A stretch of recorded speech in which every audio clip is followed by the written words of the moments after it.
1. Fake laugh. Ha ha ha ha. That was a real laugh from Candace. Welcome to Daily Wire's Backstage. Tonight, I am joined by Ben Shapiro, Matt Walsh, Andrew Klavan, the lovely Candace Owens. I am not Jeremy Boring. I'm Michael Knowles. We have quite a lot to get to this evening. Forget about the news stories. Forget about the impeachment for a second. Forget about Emily Ratajkowski for a second. Forget about the man in the giant hamster wheel crossing the Atlantic Ocean, if you can. I want to talk about convicting a murderer. Candace, your documentary series is out. Yes. You're proving that dirty, rotten guy to be completely guilty. Is that right? I don't know. I haven't seen all the episodes yet. Yes. Well, I can't tell you. You're going to have to become a Daily Wire Plus member to subscribe to see all of the episodes. But yes, we released Convicting last week. Very exciting. It feels like a labor of love. And it was a very interesting story to dive into, especially after doing the BLM doc. Because I think people always think that I jump into something racially, and it's really just about wrong is wrong and right is right. The Stephen Avery case came so much before BLM, but right when BLM was getting started and there was this anti-police sentiment, and Netflix kind of seized on that moment culturally to make people believe that a most contemptible person, once you really get into his history, was plausibly being set up by the police. And it was a smash docuseries at the time. It honestly put Netflix on the map. Back in 2015, all the usual suspects of celebrities going out there and saying he was innocent. Alec Baldwin, update, he's killed someone since. You have Chrissy Teigen, Trevor Noah, and finally white people see that the system's corrupt. Everything that you could expect. And bizarrely, the people that thought he was guilty from the beginning, James Franco, Matt Walsh, just unbelievable. Me and James Franco line up on a lot of things. It's just crazy. And Donnie Wahlberg for standing against the trio. I know. I like that trio. I don't know. It feels right. The prophets Drew knew that he was guilty. But I think everyone's guilty. I mean, I would like you to spend the rest of your career just convicting people who've gotten off by TV people. Isn't the rule reverse serial? They're always guilty. They're always guilty. Yeah. I mean, everybody, because the cops arrest people who are guilty most of the time. Right, but you know what's interesting is we're kind of in this spell right now in American society where they are pursuing this plot line everywhere that the villains are actually the heroes. And in the imaginary world, like Disney movies, like Maleficent, suddenly, actually, no, there's a heart there. The Joker, no, you really have to hear the backstory. It doesn't really matter that he killed somebody. Actually, deep down, something happened to him, and the villain is actually the hero. And we see this over and over again happening. Wicked, the Green Witch, actually, she had a soul and people wronged her. But when it trips over into real life, it gets quite dangerous. It really does get quite dangerous. And the cult behind Stephen Avery, the fact that he's had multiple fiancés in prison, that women are lining up, that they love him, which happens anyways, Ted Bundy. It's a weird phenomenon that people want to marry a psychopathic killer, I guess. But to see how it impacts the lives of the victims who suddenly are accused of, in the case of Teresa Hallback, being alive, right? People came up with conspiracy theories because they watched a Netflix doc, harassed the family, deeply faithful Catholic family, never spoke to the press, told them the daughter was alive. They said they traced the cows and she was in Mexico. I mean, really out there theories. And you had the majority of people that were willing to believe it because of a documentary, which brings into the question, why do we trust documentaries naturally more than like a movie? A movie, you go, okay, some level of propaganda and storytelling, but a documentary, they obviously are telling me the truth on Netflix, and the Central Park Five are innocent, right? and Jeffrey Dahmer, he's just actually had a bad childhood. It's incredible. Netflix does this over and over and over again. They love a villain is actually the hero story. One thing you learn from the way people react to these kinds of fake documentaries is that I think there's a crisis in our culture of people not having finely tuned BS detectors, which you need to have that. There should just be things that jump out at you. So for me, it was we talked about this in the Twitter space, the X space, I guess now. That when I learned in the Steve, I watched Making a Murderer, and then I learned that, and they kind of gloss over this, and they mention it, they gloss over it, but that he doused a cat in gasoline and set the cat on fire. Now, that doesn't mean that he's guilty of murdering, raping a woman. And who among us? Right, exactly. But it's like that's the kind of thing that you hear that it should immediately make you think, well, something's not right. It's kind of the same thing. I think it's very similar to, not to change the topics, but the Free Britney movement, and there was the whole Britney Spears documentary. And then you learn with Britney Spears that, well, wait a second, she lost custody of her kids in California, as a mother. Again, it doesn't mean that she necessarily deserved to be under a conservatorship, but it's one of those things that you hear that, and it should make you think, well, I got to learn more about this, but people don't connect those dots. One of the things that's really fascinating about this particular case, and I think you're exactly right to focus in on the sort of undermining of legal institutions on this one, is that there have been so many, as you mentioned, podcasts like Serial or documentaries like this one that are basically outsiders to the justice system who can, and I promise you, I worked in a prosecutor's office for a summer at one point, and one of the things that's very obvious is that if you spin reasonable doubt to mean literally any doubt, you can construct any story you could possibly want to construct. It's really not that difficult, right? You can go through all the evidence and you can find like the most crazy explanations for things and then hook those together.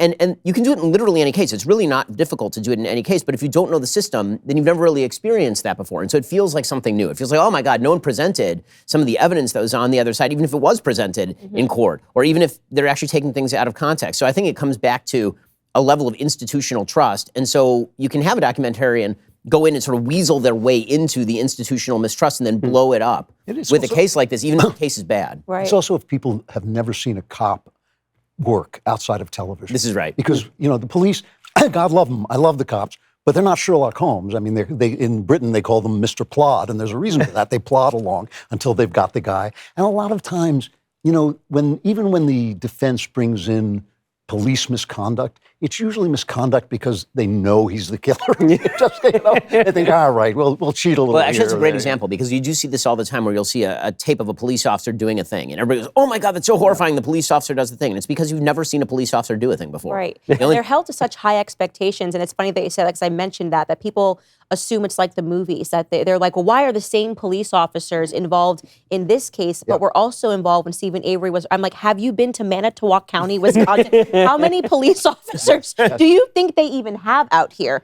And then there's this moment in the documentary, because we had the police officers, which Netflix attempted to finger as they were just in it for a plot, and they didn't want to pay out this $36 million lawsuit. And it's just so interesting to hear them say, yeah, we made a couple of mistakes.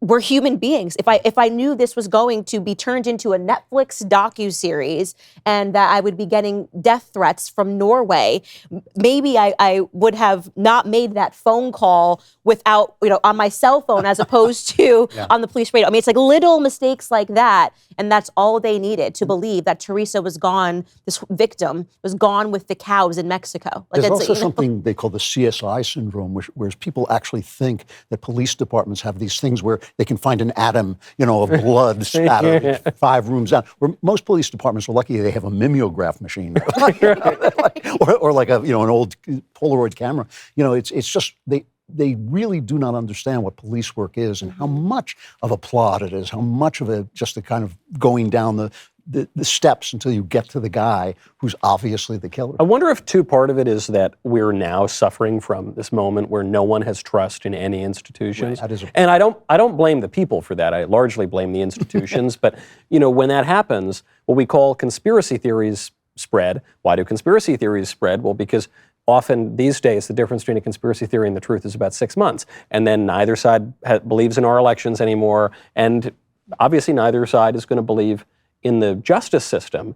But I don't know, sometimes they get the guy, don't they? Right, exactly. And I am fascinated by the psychological elements of it, just really understanding the fandom of Stephen Avery and the people that were willing to look over things like burning the cat. I got his rookie card, tying a dog. His dog ran and got loose, and according to his brother, who's is featured in this documentary, he got angry because the dog got loose, and so he tied it to a chain to his pickup truck and just drove it down the street. This is not normal behavior, but to see the justification that people will make and just be like, well, it doesn't mean that he eventually killed a woman. Oh, well, he held a rifle to his cousin and ordered her into the car while she had a toddler in the car. Well, it doesn't mean he's capable of murder. I mean, they just keep going. And then, well, how about the fact that he murdered someone? I got the trump card here. Don't jump to conclusions. Incredible, yeah. So There's also the assumption, we talked about this off air a little bit, but the conspiracy theories, one of the problems with conspiracy theories is the assumption people make that government employees are capable, are so competent that they can come up with these kinds of plots. They hatch them and then they execute them. Oh, so we're talking about aliens now. Sorry. Right, no, we could get to that because we found out off air that Candace Owens is a big supporter of the. You know, over 8 million people across all platforms have seen this great documentary series. It is the second most popular TV documentary on Rotten Tomatoes. Episode 4 drops this Thursday night. Take a look. Coming up on Convicting a Murderer. What would be the upside for this man? I mean, he just got out of prison. He has this new lease on life. What would be the motive for something like this? We're talking about somebody with unexplainable, impulsive behavior, a pattern of violence and aggression.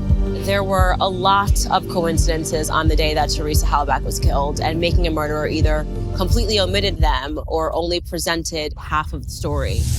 Stephen Avery leaves work and doesn't tell his brothers.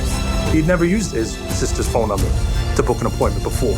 Stephen Avery makes 2 phone calls to Teresa's phone. Why is he blocking his caller ID? I don't think Teresa liked Stephen the way Stephen wanted her to like him. You are the murderer because you turned your ass on.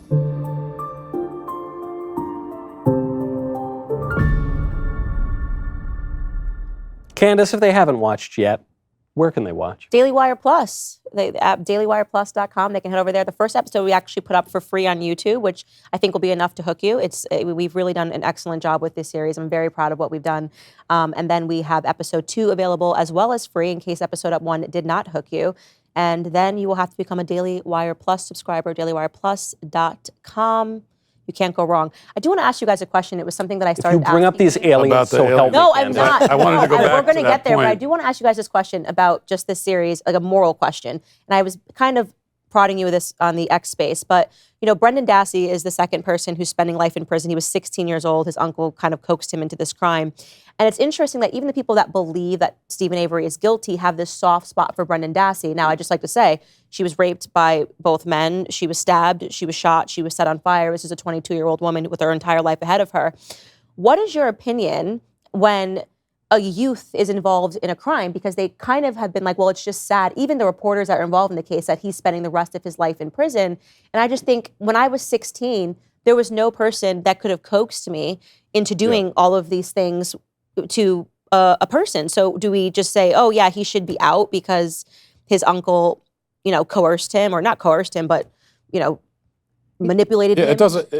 Here's what's the other option? Because I think everyone would agree that. I hope everyone would agree that you can't do nothing. You can't just let him. He murdered and raped someone, so you can't just let him go.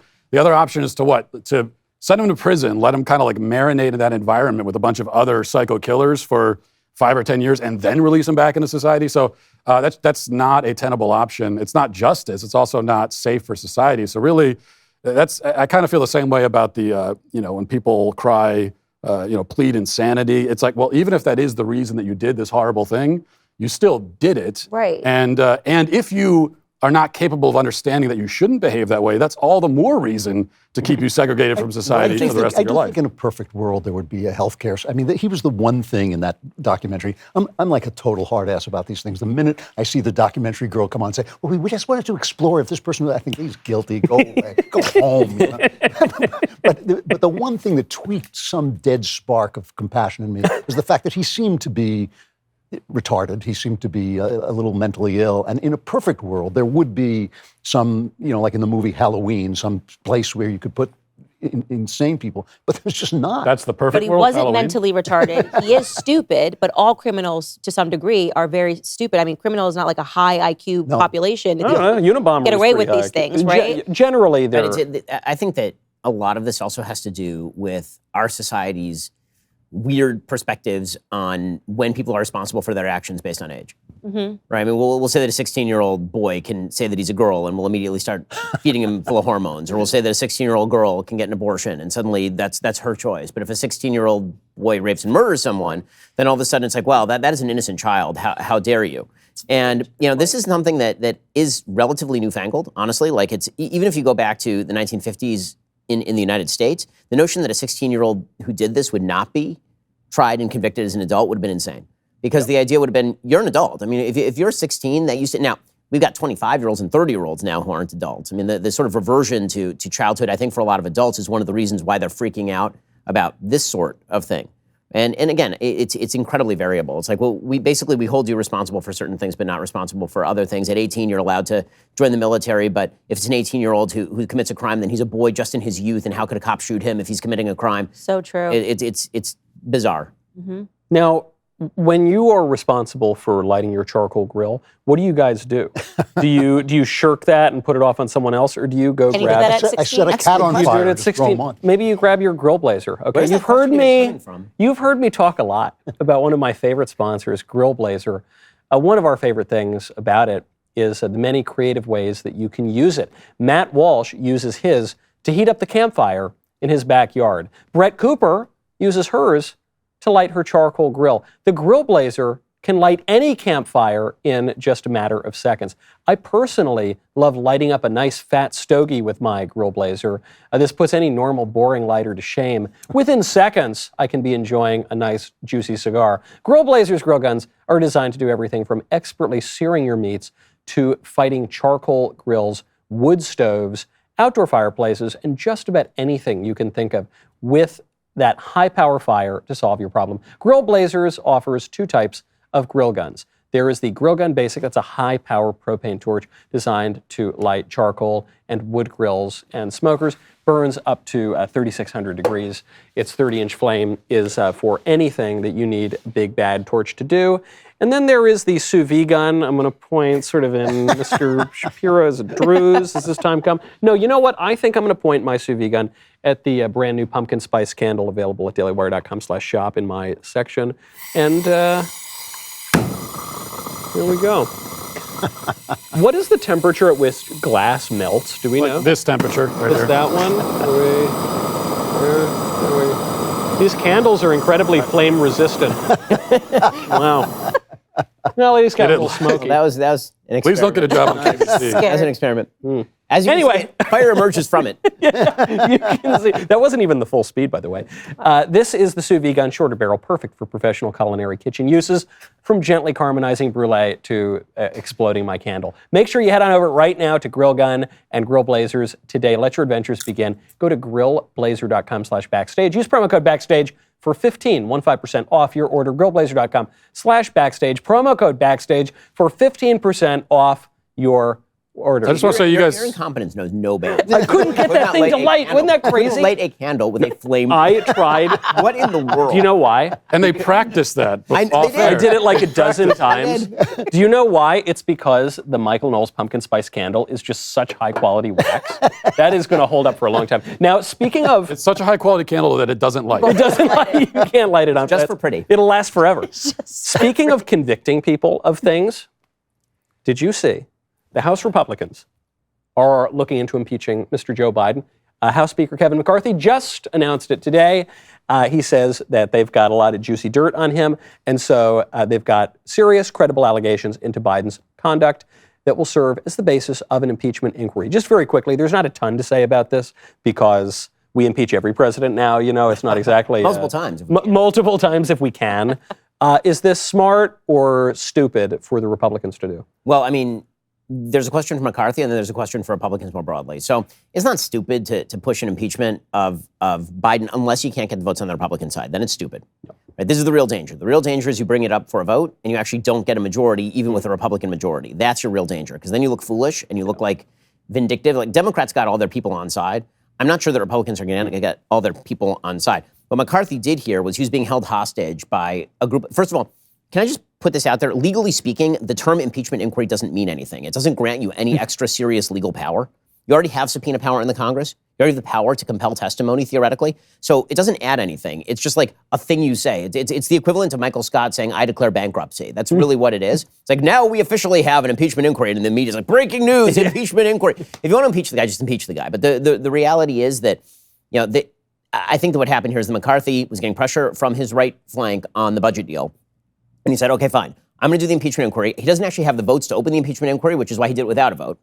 If he could have done it with a vote, he would have done it with a vote. He didn't have the votes. So he simply declared without a vote that there would be no impeachment inquiry. Also, that's what Pelosi did last time. Pelosi did it. So he can certainly get away with that. It's a smart political move on his part. My generalized feeling about quote unquote impeachment inquiries is like everybody knows the story, so either impeach the guy or don't impeach the guy. Like I don't know what an inquiry is going to do at this point, other than theoretically, possibly, if there's not impeachment at the end of the inquiry, it's a giant fail, right? So why would you light that candle?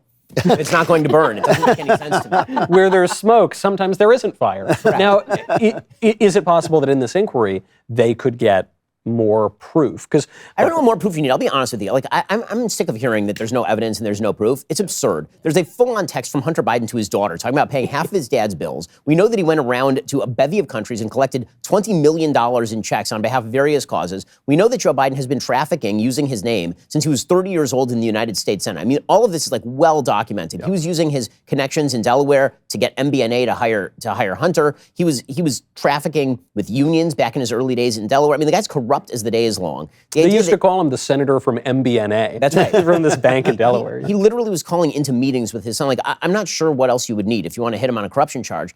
And this is the thing that I am concerned about, is I don't know that they're going to actually have another shoe to drop. Because here's the thing. Let's say that you're Joe Biden. Do you actually need the money coming into your bank account personally? Right. I doubt it.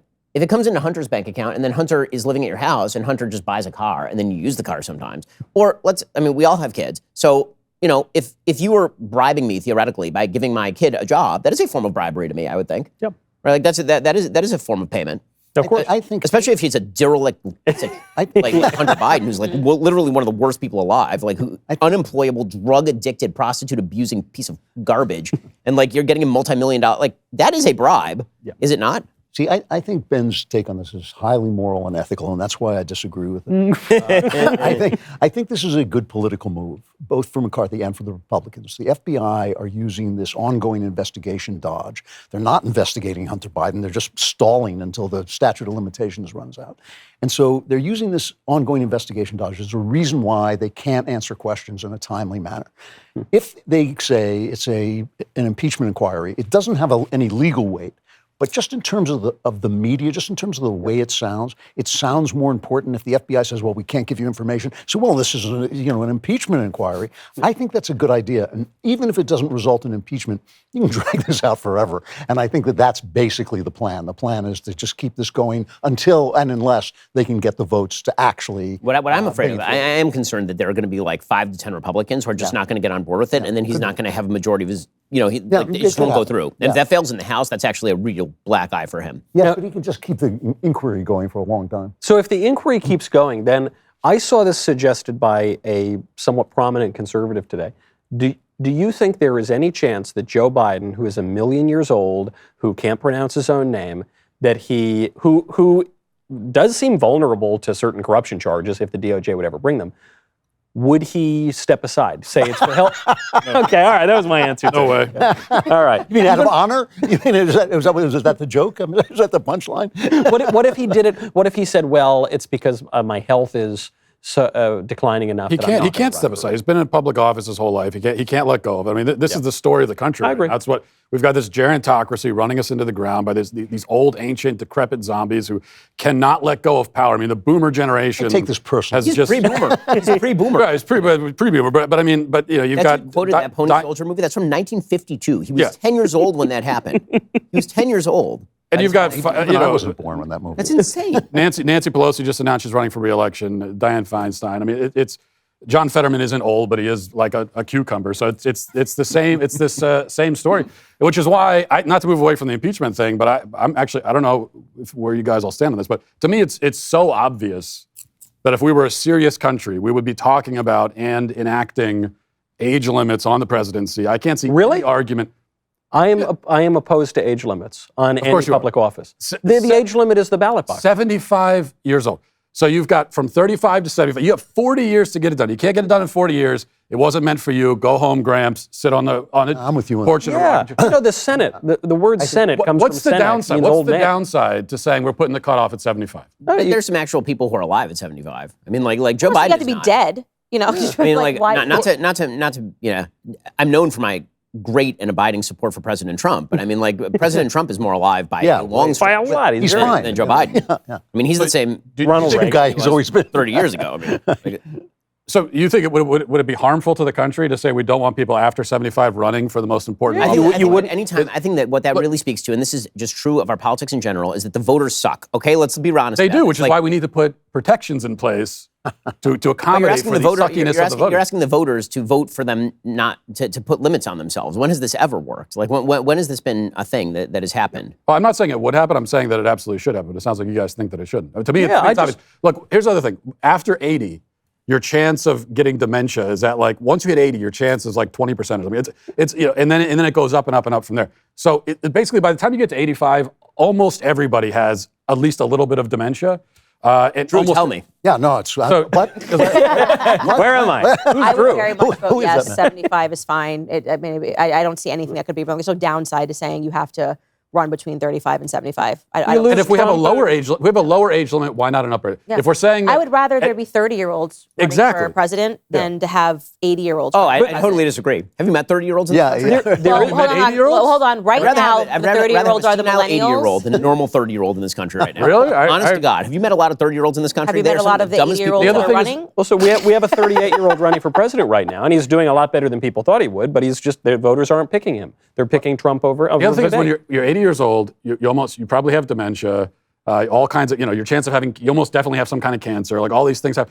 But also, you're not going to be in the country that you are leading for very long. You're at the end of the road for you. And so whatever you do as a president, you aren't going to have to be around to deal with any of the consequences of that. That makes me very uncomfortable. At least when someone's 30, they're going to have to live in this country for a long time afterwards. They've got some skin in the game. Joe Biden has nothing he doesn't even have his mind in the game anymore. He's got nothing in the game. And I want to say Trump is an exception, not the rule. Like, Trump never drank his entire life, and that's part of the reason why there's no mental deterioration there. You are right. He's on it. He had a lot of energy throughout the 4 years he was in office, but he is very much the exception, not the rule. Joe Biden is the rule. Right. When you get to that age. 80% comprised of actual preservatives. Yeah. Aspartame. Right, exactly. He's like a French fry of a human. It's like you it leave it in the literally car is and send it defying 3 life minutes later. expectancy to say that above 75 people should be able to run. It's just another rule we don't need. I guess, agree with you. But about we the do. voters. We We clearly need do rules. need it. We need tons of rules right now. Okay, so can I run ask by why It's not? not a rule What would you problem. prefer? Okay, This so let is me a ask you this. cultural problem. Let's assume that we need a rule. That's fine.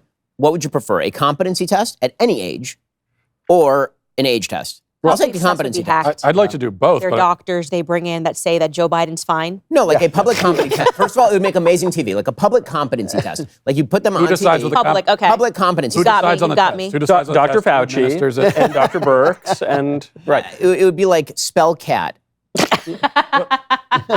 But I guess the real question here is, do we really believe that the problem afflicting the country is that the people have too much say over the direction of things? Also, this is not a rule problem. This is a cultural problem. The fact that we can't get past the boomers and we can't. We had Obama, and it was such a disaster that everybody's like, well, let's go back to those boomers. But after a while, you run out of boomers, And I think we've kind of reached that point. There's actually a problem with new ideas coming into the culture. There's, it's shut down. There's so much information flowing, but nobody knows what's true anymore. And so there's no ideas that anybody is actually talking about that are serious, progress from where we were before. Honestly, I also think that the senility attack on Biden is like the least problematic thing about Joe Biden. Right. Like I would prefer that Joe Biden continue to stumble into walls. That's fine. I honestly don't care about that. Like the fact that he's senile, yeah, it's shameful on the world stage. But I mean, Bill Clinton was, shaming the world and shaming our country in a different way back in the 90s. Like to me, the problem with Joe Biden is that he's a horrifically bad president promoting incredibly bad policies, and he's deeply corrupt. And by the way, I think that the senility attack by Republicans is actually not going to play. The reason I think it's going to not play is because if the matchup is between Trump and Biden, which it seems like almost guaranteed it will be, if that's the matchup, Biden will just hide in the basement the whole time. And he will run the same campaign as last time. I'm a dead person. I'm an unthreatening dead person. COVID's back and it's bigger than ever. Yeah, they're doing COVID again. All he has to say, and this time, all he has to say is, I'm not going to debate an insurrectionist.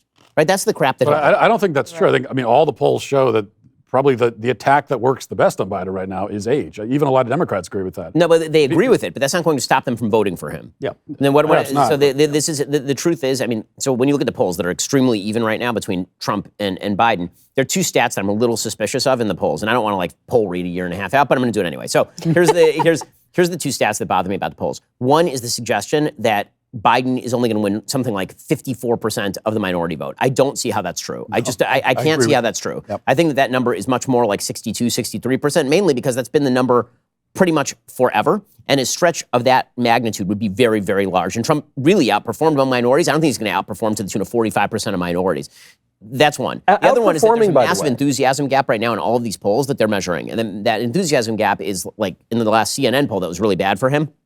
It was 71% of Republicans saying they were highly motivated and 61% of Democrats saying that they were highly motivated to vote. Well, I don't believe that either. And the reason I don't believe that is because Donald Trump is amazing at two things. One, getting out Republican votes, amazing at it. And two, getting out Democratic votes, absolutely unbelievable at it. Like, he's really good at those two things. Democrats are not enthusiastic to vote for this old bag, but we used to live in California, and I promise you, Democrats will crawl over broken glass to vote for Trump. And then there's also Against the Trump. fact, there's also the indictments and the trials, which are going to have no effect on Trump's base. They may bring out more people in Trump's base, but they're going to completely obliterate any independence. Those polls show that the same poll that shows them tied has him down among independents 47-38. I just don't see how that lines up. But the Listen, he could still win, obviously. I mean, look, I think all social science is bunk, but I cite it when it underscores my point. And when it comes to the prosecutions, the majority of Americans believe that the prosecutions are politically motivated and unjust. So that presumably includes a lot of independents and even some Democrats, right? It's something like over 60%. I mean, which polls are you citing? Those same polls will suggest that a majority of Americans wish for Trump to be prosecuted. Yeah, I'm not saying that there isn't contradiction within these things, but like the fact that you can get people overwhelmingly agreeing with something that we all know to be true, which is that this is politically motivated, this shouldn't be happening, it is a rigging of the game. I don't know that we could predict a year out. They're saying two things simultaneously. They're saying it's politically motivated and also we want to be prosecuted. Yeah. Which is not great. I mean, basically what you have right now is both parties locked in the predator meme, and the thing that they agree on is that there's no way we're going to lose to the other guy. Yeah. And one of them is going to be wrong. Yeah. And it's going to be a disaster when that happens. It says honestly. something about the system that nobody wants this rematch. Nobody wants this election. And that's exactly what we're going to get. And it's right now, it looks like what we're going to get. Yeah. I guess there's just no alternative to that. So do we all say that right now it's just going to be Trump? He's up by 30 points. I mean, more. I'm the only person who thinks it's simply to look. Obviously, it looks like that's what it's going to be. But I still think there's many a slip between the cup and the lip, and it's really early still. And we still haven't seen what the donors will do around Thanksgiving. I don't know. I don't think the donors matter, but I do think that in order to knock Trump out, you're going to have to knock him out, obviously, extremely early. So everybody's focusing in on Iowa, and they're forgetting that like a bunch of Republican candidates won Iowa who ended up winning the presidency, obviously. Iowa hasn't decided the nominee since 2000. That's right. And New Hampshire only decided really McCain and Romney. Yep. And so it's really South Carolina, which is sort of the make or break state. And right now that's lining up perfectly for Trump because you've got Nikki and Tim who are both in the race, both of whom will draw some support, and Ron who's in the race. So, I mean, right now that looks like a crab pot for everybody who's not named Trump. Yeah. I mean, the only thing that could change it is if a bunch of these challengers drop out, which just isn't going to happen, right? I mean, and even so, a bunch of the challengers drop out, but Trump nationally is like at 59% or some insane number, and even in all these states, he's still up 20%. Look, nobody. The truth is, nobody except for Vivek is running a good campaign. And Vivek is running a good campaign because he's doing the things that a campaigner is supposed to do. He's going to everyone. He's talking to everybody. I don't like a lot of the things he's saying. I think that he's flip-flopping on a bunch of issues, but I'm not sure that matters anymore. So, I mean, in terms of who has the energy and who's out there, like just in terms of, he's not going to be the nominee. I'm willing to bet money on it. I like Vivek personally. That's fine. I don't even think, frankly, that he's running for the presidency. I think he's running for the vice presidency or Senate from Ohio. That's all fine. Or maybe he's running for the podcast that he just, that's fine. He's allowed to do any of those things. But in terms of everybody else running a campaign, they're all doing unbelievably crappy jobs. I don't know. I mean, I really like Tim Scott, has been out talking about his girlfriend that goes to another high school. Yeah. Let's go from Canada, yeah. Look, I'm not making any claims about whether or not Tim Scott has this girlfriend he talks about. But I will tell you, it is much more believable than the notion that Cory Booker is dating that Rosario Dawson. That still kills me. He cast an actual actress. A lesbian actress to be. Did you see them when they kissed? When they everyone was like, give her a kiss, and they were like, I really don't want to do this. And they were like, and then nobody mentioned it. It was Oscar honestly that kiss should be shown. It was incredible, Yeah. Mm-hmm. and it was and she's like a lesbian, and There's more sensuality kissing your grandmother than that. More kiss or with less Rosario believable than Dawson. Obama and that weird guy that Tucker interviewed. oh my gosh, it was His boyfriend. Yeah, okay, that's great. So speaking of odd incidents that took place. Kind of a weak That's- segue, wasn't it? It's a little bit Wow. weak. This is actually a very sad story, but it's sad for like 5 different reasons. You saw that young woman, she was a pregnant young woman, I think 21 years old, Takia Young, who died because she was in a car, gets pulled over by the cops. The cops say, hey, stop driving, and then she just starts driving and they shoot her. She wasn't pulled over by the cops. She had just robbed a grocery store and or a store of some description, shoplifting. And her and multiple people, and they called the police because we even have a clip of the shoplifting. Yeah, when somebody is shoplifting. Oh, it looks like it's at a liquor store. What is just? And she's 6 months pregnant. She's pregnant. She's pregnant. Shoplifting Shoplifting alcohol. Yeah. It's always a good move. Shoplifting, liquor. All of this is obviously good decision making. I say this as someone who has 9 weeks left of my own pregnancy here.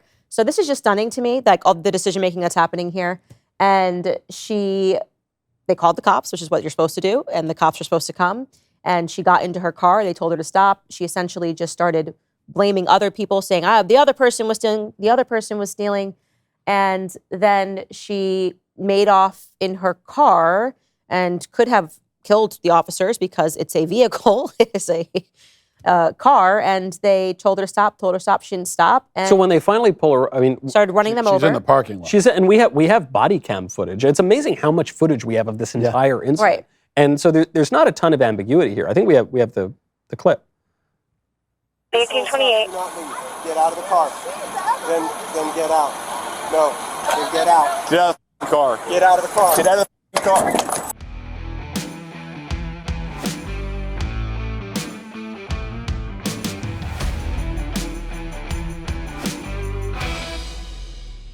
Just rule number 1. Yeah, when they really. tell you to get out of the car and they have a gun pointed in your face, get out of the I will say that the police, that cop did screw up, as far as I understand police procedure, in when you've got a suspect who might flee, you don't stand in front of the vehicle. Like, that is not proper police procedure. It's a very stupid thing to do, to use your body to block in a car. Maybe if you're in your police cruiser, but not your body. So that was not the right thing for him to do for the sake of his own self-preservation. But once she starts driving into him, she is wielding a lethal weapon. He has every right to defend himself. And that's why with all these cases, this is the next BLM martyr. And we always talk about systemic racism and all this nonsense. And Black Lives Matter, they're marching in the street, chanting Black Lives Matter again. But, the person who needs that message is Takia Young herself. Like, why don't you value your own life enough, and the life of your unborn child, enough to make just a reasonable decision? Like, once the cops are there is no way that running is going to make your situation any better. It automatically... So sad. It's also self-fulfilling prophecy, right? Like, you tell people enough that if the cops are going to murder them, and then they get in a situation with the cops, and then they do things that cause the cops to kill them. Yeah. Right? If you keep telling people over and over and over that no matter what you do, the end of this is the cop is going to shoot you.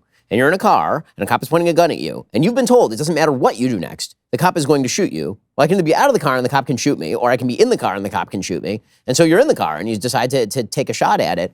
I mean, like, again, these lies actually have consequences. The cops were not going to shoot her. If she got out of the car, she would be alive right now. What I can't get over is the liquor store part. Forget about we see this, someone gets pulled over and then they act like an idiot and then they do everything wrong and then they get into this dangerous situation. I can't get over the liquor store. How many wrong turns did this woman have to make in her life to get to the point where she is robbing a liquor store? By the way, not just, a bottle of wine to have with a loaf of bread to feed her family. Like, she's putting bottles of hard liquor into her bag while she's 6 months pregnant.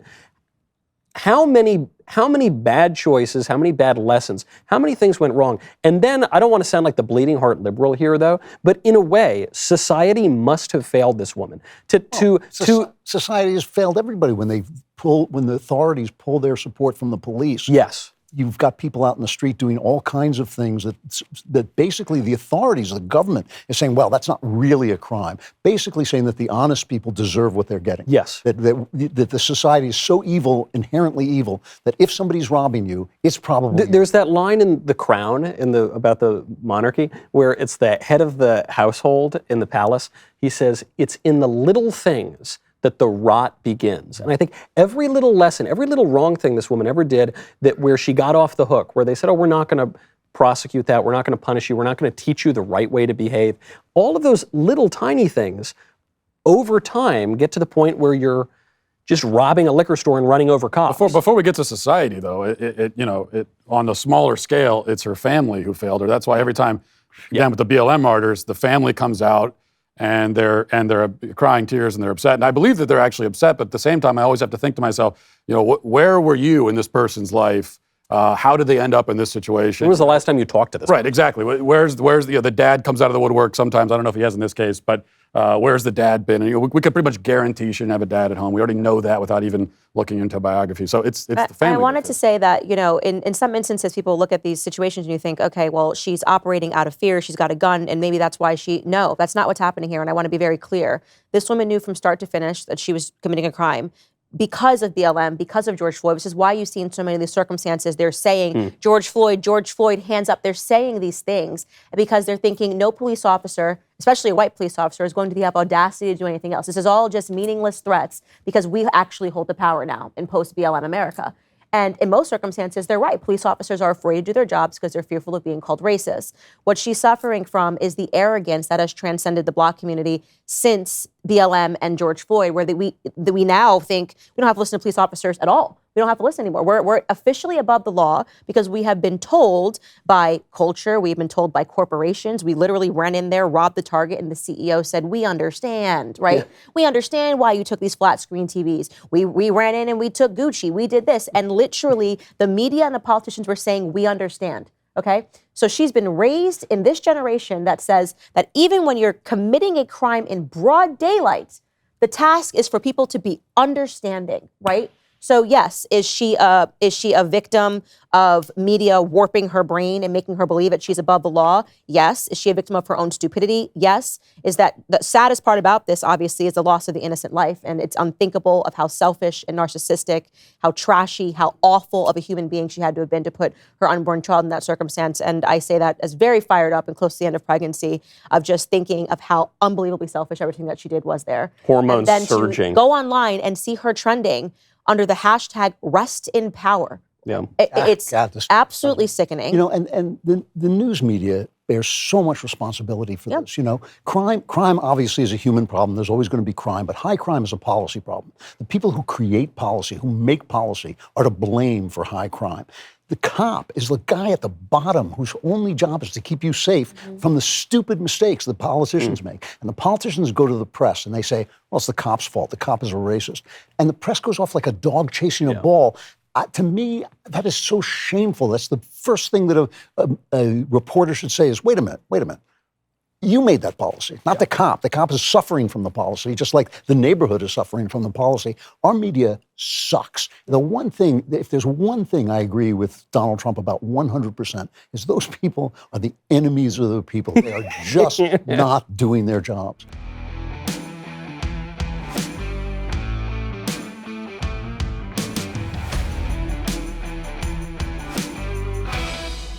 You should not be married. You should get divorced. You mentioned Emily Ratajkowski, and she just had this viral video in which she encouraged people to get divorced before age 30. So it seems that a lot of ladies are getting divorced before they turn 30. And as someone who got married at 26, has been separated for a little over a year, 32, I have to tell you, I don't think there's anything better. If being in your 20s is the trenches, there is nothing better than being in your 30s, still being hot, maybe having a little bit of your own money, figuring out what you want to do with your life, everything, and having tried that married fantasy and realizing that it's maybe not all it's cracked up to be, and then you've got your whole life still ahead of you. So for all of those people who are stressed or feeling stressed about that, about being divorced, like it's good. Congratulations. She looks really happy, right? I just want to say, if you take your moral guidance from an actress, you get what you deserve.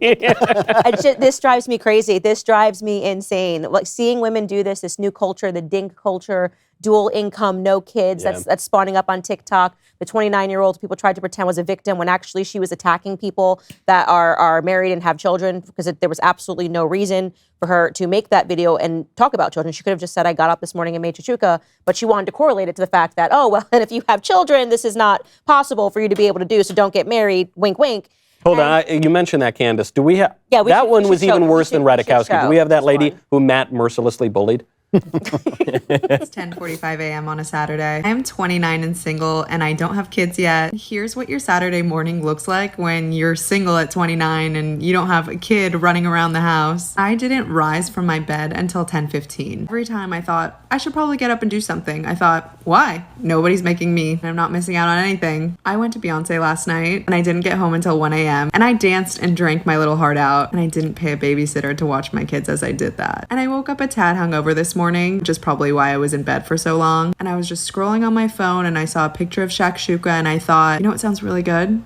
Maybe I'm gonna learn how to make shakshuka today. Because I have no plans and I don't have kids and I don't have a husband and I don't have errands to run. I can go to the grocery store and learn how to make shakshuka. So that's on my agenda today. Also on my agenda, probably a rewatch of some Real Housewives of New York. I'm also doing a rewatch of Normal People on Hulu, which is really spicy and I highly recommend. Weirdly, I'm into this documentary on Netflix about blue zone countries. So I've got a pretty stacked day. Anyway, I say all this to say, whenever I'm hard on myself about why I'm not married and I don't have kids and I should be further along at 29, almost 30, I wouldn't want to do anything else this Saturday. And I know that you can do all these things when you have kids and you're married, and I understand, but the effortlessness and ease of my life, just kind of focusing on myself and the shakshuka I want to make or the Beyonce concert I want to go Stop the video. really, the most offensive part. Guys, let's play a drink game. Every time she says I, take a shot of whiskey. We'd be Every time she says You would all be shakshuka. dead. Go shoplift from Can I Just say literally something? a narcissist. As the bully, can I just say something about this lady?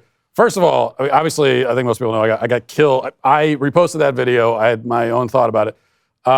I think my comment was pretty benign. I did call her stupid. You called her stupid. Slightly harsh, but also probably not inaccurate.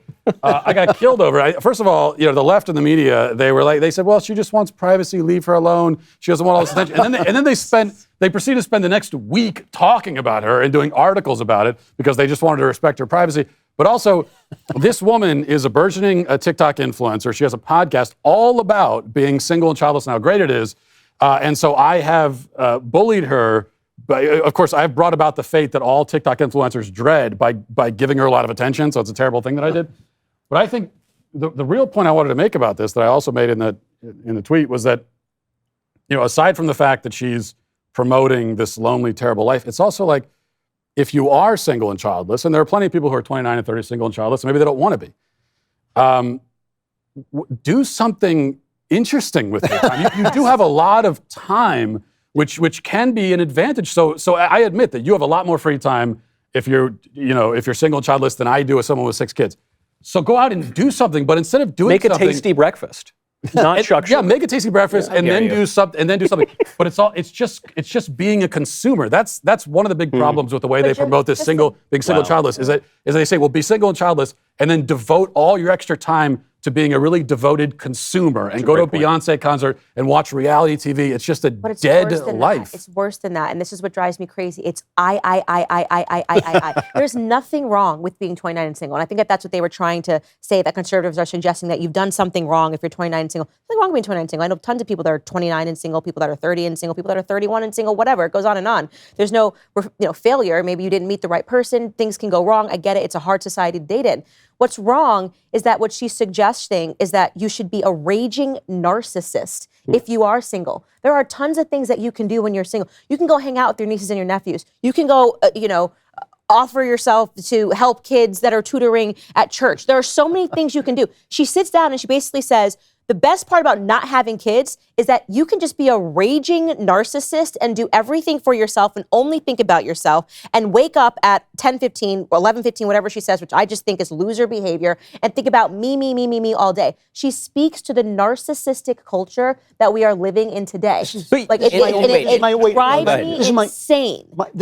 Even though I agree with everything you guys say, every single word, the only thing that I have to say about it is that 95% of people are born into a culture, and that's the culture that they live in. And I do feel in some ways, a woman like this, who just described one of the most empty lives I've ever heard, is a victim in some sense. I totally agree. She's born into this world. The people sitting around this table are by nature, by definition, people who say, well, wait a minute, you told me this, but I'm not sure I believe that. that's not what most people are like. Most people are born into a culture and they live in that culture. And what we have done to women and what feminism has done to women is a crime. Yeah. You know, and my problem with shows like Whatever, even though it's an amusing show and it's entertaining, I'm not attacking it for that reason, but it's like they pick on the last person on the totem pole who's been created basically by a culture that has so terribly lost its way, especially in regards to women and what they're supposed to be. In her defense, shakshuka is delicious. Okay, this So let me. So I'm just gonna. I've never had it, but it's I like eggs I Benedict don't and I even know like what it is. spaghetti, but I don't want to mix them It together. is, but you need some feta cheese on top. Is it a sounded breakfast good, dish? What is it? It is a breakfast dish. You can eat it for lunch as well. Yeah. It is effectively a tomato sauce, like a spicy tomato sauce, like a matbucha, which is the Moroccan term for it, and fried eggs on top. And then you can put some like feta cheese on it. does. And in my It's very defense, good. I It does make sound good. breakfast, lunch, and dinner for my husband and kids every single day, and I've got 3 on the way. Like, I'm sorry you're poor at time management and you wake up at 10:15. Like, You have can I- three? you also have the option to have shakshuka and be married with kids. Well, this is certainly so. Here's my. And you can problem. watch It's not- reality TV too if you Her want. narcissism is I mean, you're right that she's a narcissist, but it's reflective. And here's the real problem: the aspiration is wrong. Yeah. Okay. Yes. It is in fact wrong to aspire to this life. It is wrong to aspire to this. There's nothing wrong with this is how your life turned out. Yes. There's nothing wrong with you haven't set the preconditions to make a different choice. But to say that we ought as a society to be apathetic about 2 possible aspirations. One is you're 29, you have a career, you don't have a career, you're married, you have kids, versus you're 29 and your life consists of you stay out till really late watching a Beyonce concert and then you get up at 10:30 and maybe you make shakshuka and then watch like 8 hours of TV. Any society that is apathetic between these 2 choices is a failed society, period. A society relies on the idea that the better life, society does have things to say about what a better life looks like. I'm not talking about compulsion, I'm not talking about tyrannical compulsion, but of course, any functional civilization has to rely on the basis that there is such a thing as good versus bad, and good choices versus bad choices. And guess what? A set of good choices is a set of choices that is directed toward a good end. And that good end is you should get married and you should have kids, and it is better for you to get married and have kids, and it is better for your community for you to get married and have kids. This is a childless society. That's the biggest thing that you see. And also, I think, just to build on your point, there's also, I talk about this all the time, and people say to me, well, are you saying that everyone is supposed to get married and have kids? And my answer is that most people are supposed to. In fact, most people are called to. It's a responsibility that most of us have. Not everyone, though. Some people have a different vocation. A minority of people. I'm a Jew. I don't have to do that. Everyone should get married and have kids. Well, there are some people. It just never happen. They try to, and it will never happen. And so, but here's the point. In my view, every man is called to fatherhood. Every woman is called to motherhood. Absolutely. For 99% probably of men, fatherhood will take the form of traditional fatherhood, and for women, it'll take the form of traditional motherhood. For a few people, it'll take a different form, but it has to take some kind of form. So maybe you never end up getting married, and you go and you're a missionary or something, and you're taking care of poor people. Or you go work at a hospital or something, but you take on a maternalistic or paternalistic role. The point is that we're all called to serve in that capacity in some way. We certainly are not called to just serve ourselves and amuse ourselves. Well, for our whole she's lives. even wrong. Shockingly, I agree. I tend to share Drew's pity and sympathy for this lady because she's coping.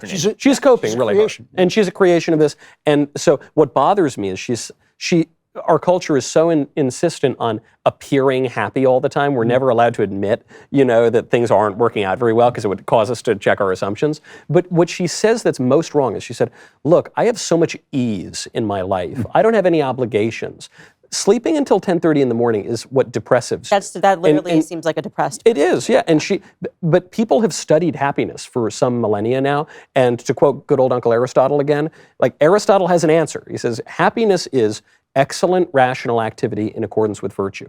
And activity is the key word there. It's not just a thing that you let happen to you. It's not just passive consumption and letting flickering images on a screen just hypnotize you all day long. It's doing something in an excellent way that's rational in accordance with virtue. And if she's preaching this anti-gospel to a lot of people on TikTok, on her podcast, it actually is our responsibility to say that's wrong. It's a complete failure of her parents' generation. I'm not even going to blame her generation or her. It's a complete failure because every generation has to impress on somebody.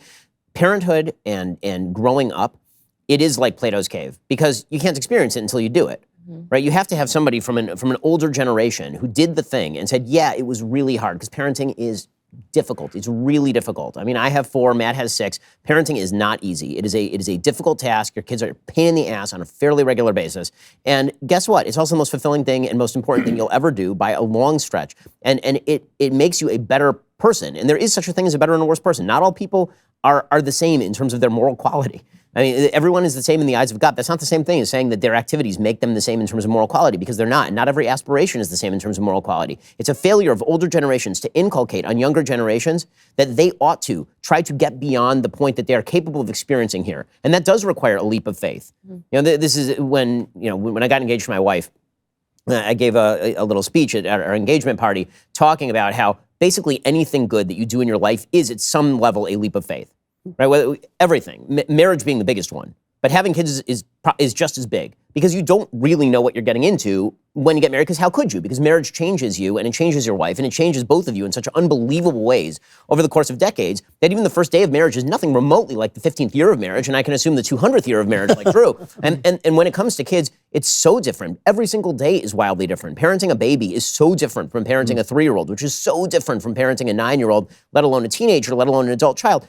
Every day is an act of faith, and we're a society that is faithless and not capable of taking the risk. We're a very safe society. What she's talking about here is a bubble of safety that exists for her, in which every day is exactly the same, and no risk is required of you, and no risk can be asked of you, and you're told that your risk-free behavior is actually the best thing that you can do, or at least morally equivalent to taking the risk that preserves future generations and a civilization worth preserving. I want to ask Candace a question, because I know you homeschool your kids, right? Yes. Yeah, so well, my wife does. This is the question. I mean, the idea Professor Matt. I'm assuming that it's Mrs. Walsh who does it, because the idea of being homeschooled by Matt is just I can't contain it. I wouldn't do that to my kids. No, yeah. Hit this piece of wood with this axe. But what's your Do it solution until you understand, here? Matt. What do you do? Well, that's the thing, is we're talking about homeschooling, and also part of that might be we just send them to Matt's house, because he seems to have it under control. There's 6 of them. We wouldn't even notice we have so many kids now. Yeah, exactly. If I just threw 3 more, you would just I think maybe we just absorb them. Yeah. But it's one of these things that, and also my husband just thinks the American education system in general is a massive failure compared to, I mean, it is, which it actually is relative to, the UK, which still has some semblance of an academic culture. And so we talk about this over and over again. It's one of those discussions where we're like, it's crazy that we're even talking about this, but I don't want to have to deal with the fear of some other idiot having a phone and introducing them to pornography. I don't want to have to deal with these young women. And this is why it is so important to respond to these women. It is so important, because you are correct. Their generation above them failed them, right? They failed them. They failed to communicate the message. And so we're all left holding the baton. And this is why I hit these people on my podcast over and over again, because these cultural battles, they matter. It is important to tweet this girl and to say what I said. If you follow this girl's path, you are going to end up wine nights by yourself on Xanax, because that is where it ends. It ends as you as Chelsea Handler, crying and bursting into tears over absolutely nothing and saying, well, Dylan Mulvaney just needs to be able to use this restroom. That's where your life is headed, because you've nurtured nothing, you've fought against your biology, sociology trumped your biology, and you will suffer at the end, because in the end, biology will win. And, I did the Bill Maher podcast last week, and we spoke about that and what really happens to women when they get duped by feminism, right? Because they get duped. Feminism, I say, is like a drug you should try in college. I experimented a little bit with feminism. I was like, I might be feminist like this. And then you're like, no, come on, I can't do this outside of college, right? And never got onto the harder stuff. Yeah, I never got into the harder stuff, right? And then if you keep going, your life is going to be absolute misery. And so it is why I take the time to respond. I mean, Emma Ratajkowski, we just watched her say, there's nothing better. Congratulations. Congratulations on failing. Pina colada on the beach? Than being divorced before 30. And what? On the I think another point that we have to make culturally is that there is a lot of joy to be found, immense joy to be found in parenthood and in family life that just is not available to you if you don't get married and have kids. It's just a joy. It's not That's so but here's the important point. Because you can also be deeply miserable as a parent. You could be incredibly miserable all the time. So the joy that is available to you as a parent is available. It makes joy available to you, but it's an opportunity for joy, and it's up to you to experience it or not. So, and this comes up in a lot of little ways every day. So, for example, last Saturday morning, I get up. My wife had to go out, and so I'm with all 6 kids, and they want breakfast, and the babies are crying and all this, and it's one of those moments where right now, I can dwell on the fact that everyone needs me, and I can be really, really annoyed, and it's in the morning, and I don't feel like dealing with it. Or I can think to myself, this is a house full of life. I've got all these kids that want to be around me, and it's just energy and life, and it's a wonderful thing. So in that moment, I could really choose. It's like it's a fork in the road, and it's a very deliberate thing. I'm going to be very indescribably happy in this moment, or I'm going to be miserable. And so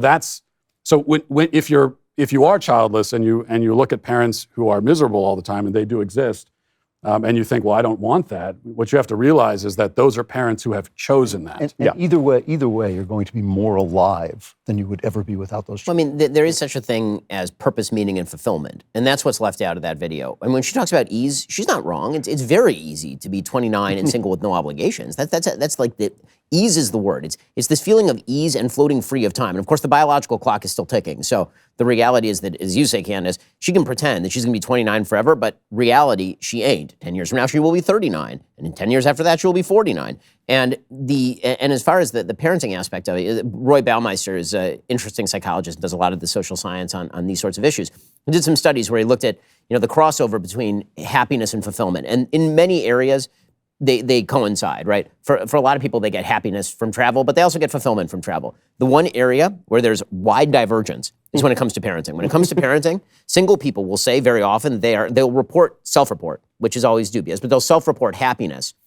And people who have lots of kids will self-report not being as happy. When it comes to fulfillment, people with kids self-report fulfillment at a far higher rate, because the truth is that who cares about happiness? I mean, to be real about this, You're right. everybody is chasing the wrong thing. The phrase "pursuit of happiness" was supposed to mean what it meant to Aristotle. It wasn't supposed to mean you feeling happy today. That's not what happiness is. If you look at any sort of religious literature, the definition of happiness is fundamentally different. You're supposed to find fulfillment and happiness are coincident, and this is why the Bible, for example, can command you to be happy. And you say, how can I be commanded to feel a certain way? I can't be commanded to be happy. Like, we have a bunch of holidays that are coming up, and you're literally commanded to be happy. It's like, how can I be commanded? What if I don't feel like it? What if I don't feel like I'm happy that day? And the answer is, we're not talking about a subjective state of mind. We are talking about the meaning and purpose and fulfillment that come from doing a higher thing that actually matters in the universe and makes the society around you better. Yeah. And you can live this sort of bizarre floating life in a sort of strange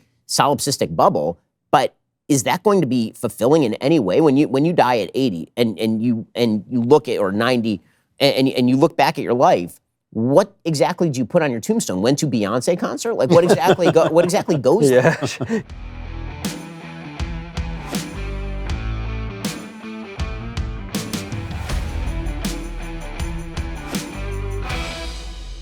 Our duty is exactly the opposite. Exactly the opposite. You know how often I say no to my kids? Yeah, that's all day, every day, forever. 90% of what you do as a parent is not affirming your kids. Like that's 90%. I told a story. 90. You're just at 90%. Well, maybe 95.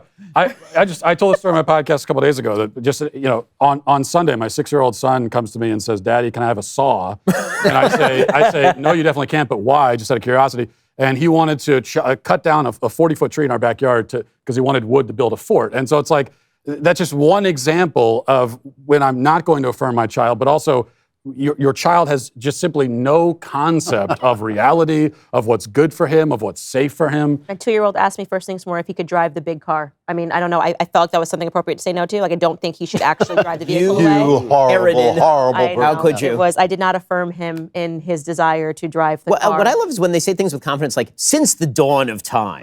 Parents have affirmed. Did the dawn of time happen? Like, I need to check my watch on the dawn of time because I'm having some feelings about this. Like, it's Mad literally, Libs. They just use the it's phrase. Ridiculous. Name a civilization where anyone has ever affirmed their children in any way remotely like this. No one thinks that. I mean, the Spartans used to affirm their children by leaving them out to die in the wilderness. Throwing them off a cliff. I am all for the fight, and I'm all for conservatives wielding more power than they're used to wielding.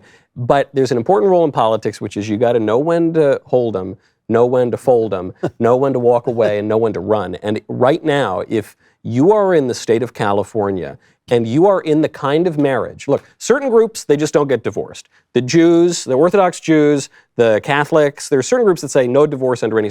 If you are in a marriage, though, where divorce is a possibility and you have kids, GTFO right now. You just can't risk that. By the way, you should stop the sentence as if you're in California. Well, I just want to say that's actually what I was going to say.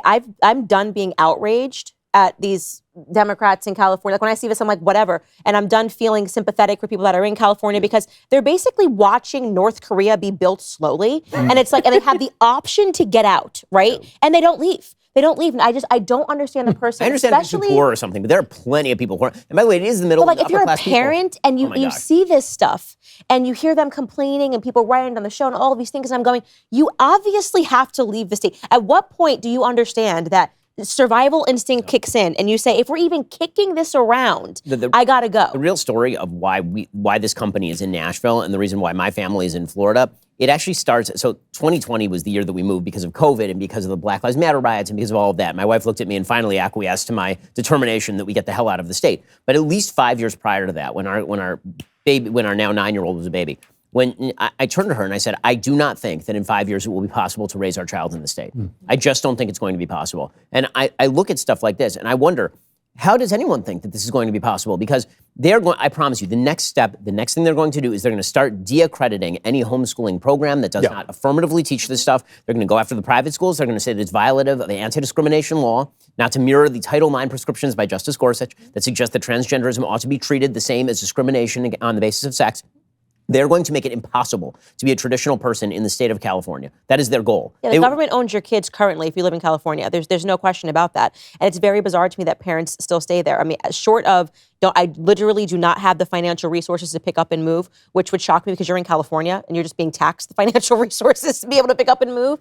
But short of that excuse, I don't understand the whining and the moaning and the saying that this is really bad and refusing to move your feet, because this should terrify every parent. There should be way more. There is an exodus happening, but I think too slowly for the stuff that we're seeing. And they're even trying to make imaginary walls.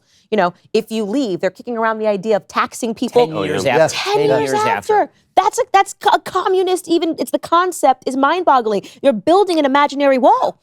It does remind you, I always hate these comparisons to the Holocaust and to Germany, but it does remind you of those people who escaped and came back and said, they're killing everybody.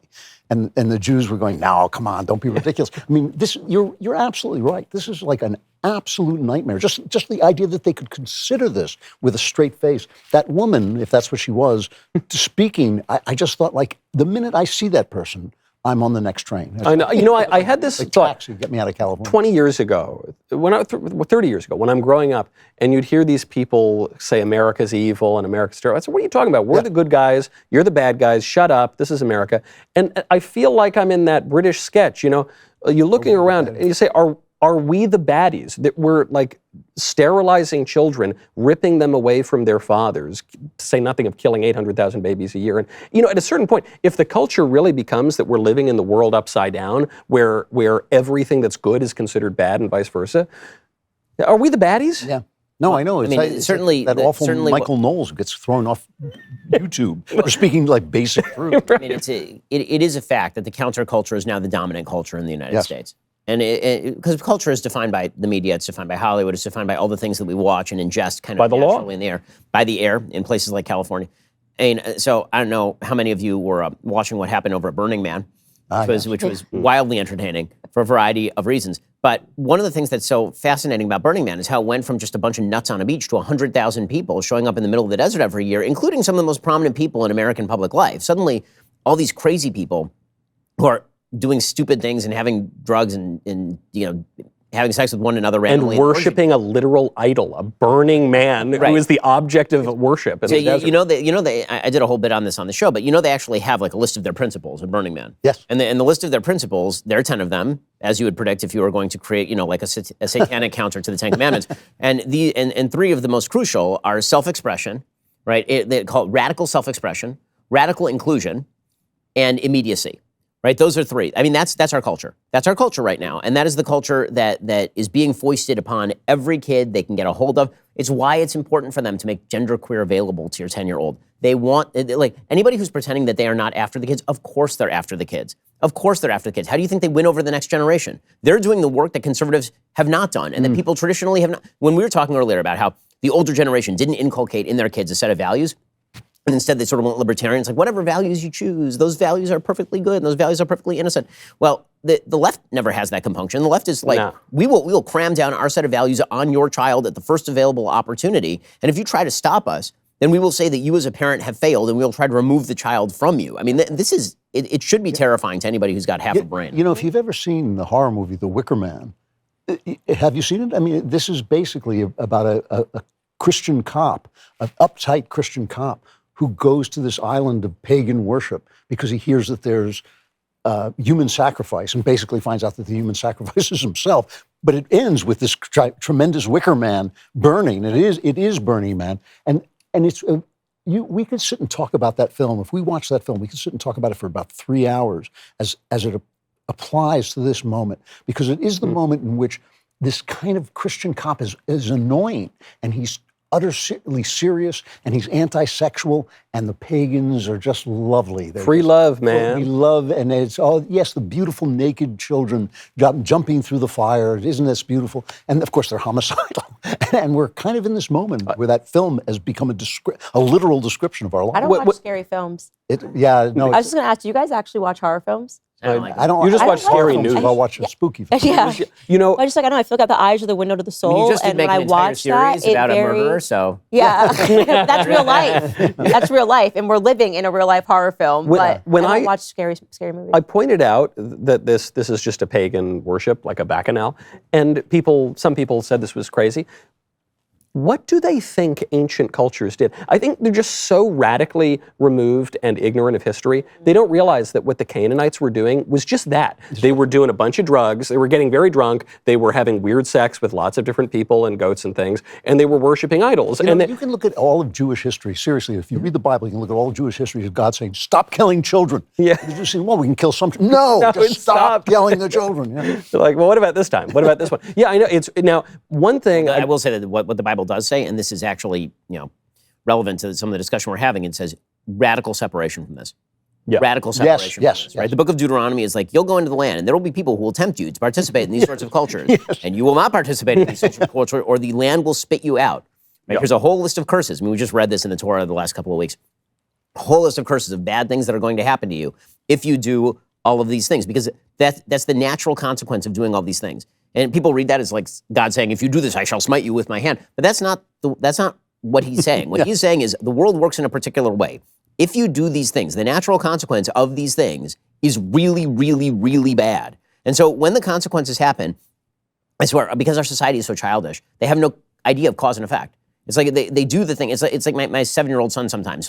He'll say he's about to do something bad. And I'll say, like, if you do that, this is going to happen. And then he does the bad thing. And then that happens. And I'm like, why did that happen? I literally just told you 1 second ago why that was going to happen.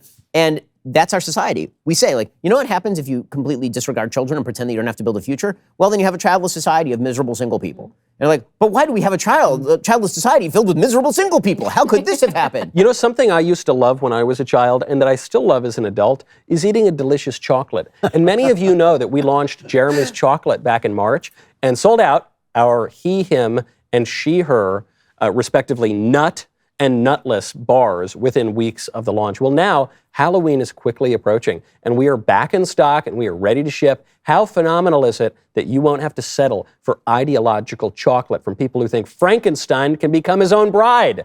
Huh? Who writes this stuff? These leftist corporations hate you, and they hate what you believe. So strike back by ordering your chocolate at jeremyschocolate.com before they sell out again.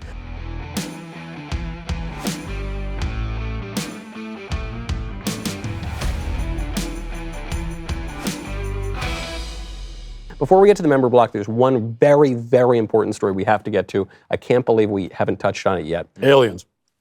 Close. Maybe we'll get to that in the member block, unless I have anything to say about it. No, this is a more important story. A man from Florida, of course, tried to cross the Atlantic Ocean in a human-powered hamster wheel. There's the hamster wheel. You can see it right there. He was arrested by the Coast Guard for some reason. Why? And that's what people are asking. America. This man's name, Reza Baluchi, right off the Mayflower, traditional American name.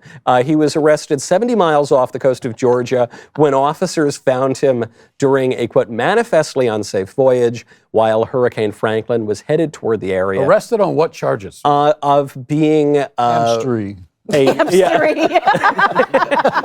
being an explorer.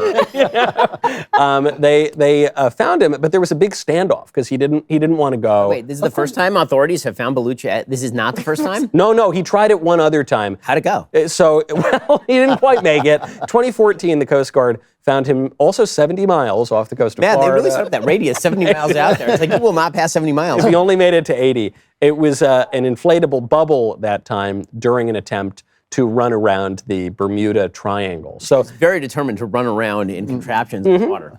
Out of like Tom and Jerry cartoons. So That's hot right now. what? So hot right now. Just very quickly before we get to the member block, was the Coast Guard right? No, they weren't. I have a lot to say to this. This man, It's right down Broadway from that area. this man, this is an innovator. This is a voyager. This is an adventure. Look, we live in a world that's been already conquered, and so people are looking for ways. And most things have already been discovered. You have to go deep in the Amazon or deep under the ocean, like the intrepid explorers on the submarine. All right. And too soon. People are. Well, it's a tribute to them. People are looking for ways to reach and to do something, to expand beyond the normal horizons of normal human behavior. And so this man spent how many years making this hamster wheel? At least a week. And longer than that. I mean, that thing looked very impressive. And he finally launches it. And then the Coast Guard shuts down his dream for no reason. I'll tell you why. It's because you're not allowed to dream anymore. Jealous. People are not allowed. I'm doing a speech. People are not allowed to have dreams anymore. Yeah. Right? Hamster dreams. Okay. Wow. That was compelling. I had hamsters when I was First of all, young, we need to and immediately I love it. drop thousands of these hamster wheels in Cuba. So we get more Republican voters in Florida. That's correct. Yeah. That's right. I want And Cubans cigars. to be able to Democrats escape. will buy them To and my send them home over state the of Florida. border. They're awesome. I love the Cubans in Florida. They're awesome.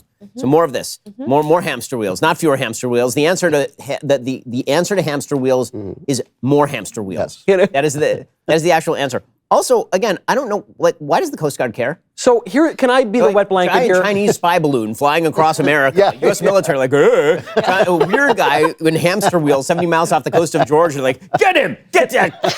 Can I be, I'm going to be the wet blanket authoritarian far right-wing conservative. I don't think that people should be permitted to commit suicide in elaborately cartoonish That's ways. not- I think that's a bad idea for society. I think people should be allowed to go into the ocean in elaborately cartoonish ways. Is he dead? Is his second? No, dead. he's not. He's not. Not. And It's you're been a right. success, and I have more questions. I want to know more about the contraption. I want to know How high what were he the brings to waves? eat. What was that And what- experience like? Yeah, I Did have he so bring a many camera? questions about the story. And what were the charges? How What many did they arrest miles him is on? the Atlantic Ocean? Because if it's 80, I say let him go for it. But Look, it reminds me. It reminds me of the case of we remember many years ago, the man that took a lawn chair. He put a bunch of balloons on a lawn chair. Yes. And he floated into the sky. They took that man down also, and they arrested him on what charges? What charges? Really? On the charges of excellent cartoonish fun. Exactly. It was just terrible. I don't understand it at all. And it seems to me that, frankly, we should replace General Mark Milley with this fellow. Reza Bellucci. He has greater expertise on the high seas than apparently many of our military. I don't know how much white rage he has, though. You know, that's going to be a point of contention. And he's already lived longer than most hamsters. So I think we ought to give him He's credit. playing with the house's money at this point. With the house's money.